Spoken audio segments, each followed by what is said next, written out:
Ini yang perlu saya tanyakan kepada ahli. Ini kasus pembunuhan dan pemerkosaan. Apa sih yang perlu dilakukan penyidik terlebih dahulu terhadap korban ini supaya maju nanti kepada administrasi yang tadi kalian perbincangkan, ini sah, ini tidak. Apa yang perlu dilakukan oleh penyidik itu? Bapak kan ahli pidana. Itu yang pertama saya tanya. Pertanyaan, apa yang perlu dilakukan penyidik itu terhadap kasus ini, TKP ini, korban ini? Terlebih dahulu apa?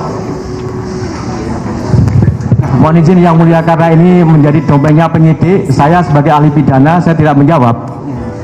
Nah, karena saudara tanyanya kepada apa yang harus dilakukan oleh penyidik, saya bukan penyidik, jadi saya tidak menjawab berkaitan dengan pertanyaan saudara itu. Terima kasih yang mulia. Bapak itu kan ahli pidana pembunuhan, pendapatmu yang saya tanya, ahli. Ahli tadi udah seperti itu, kita tidak bisa maksa. Begini Pak ahli, kasih ahli. Tentunya kan penyidik itu mengolah TKP ini, menentukan korban itu meninggal atau tidak. Selanjutnya diolah TKP itu, korban itu diotopsi enggak? Terus bukti-bukti yang Bapak bilang tadi yang dijadikan barang alat bukti tadi, 2 alat bukti itu, ya, apakah itu ditemukan di TKP? Apakah itu ditemukan di tempat lain? Dan harus berkaitan dengan kejadian tersebut. Apakah sependapat Pak ahli? Gimana ahli?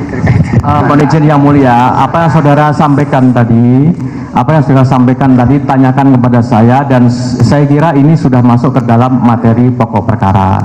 Saya tidak bisa menjawab itu karena lembaga pra-peradilan ini hanya fokus terkait dengan objek pra-peradilan sebagaimana yang baik, saya lanjutkan Pak ahli.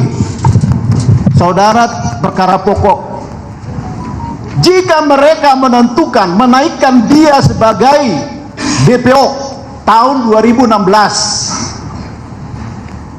tapi penetapannya tanggal 21 Mei 2024, apakah itu sah menurut ahli?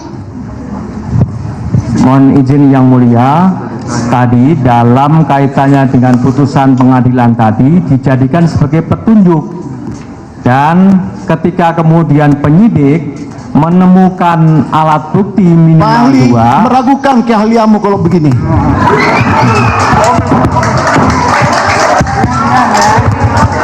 Izin yang mulia. Bentar. Saya luruskan dulu. Ya. Pokoknya dalam forum ini tidak ada kesimpulan-kesimpulan. Kita juga harus menghargai ahli.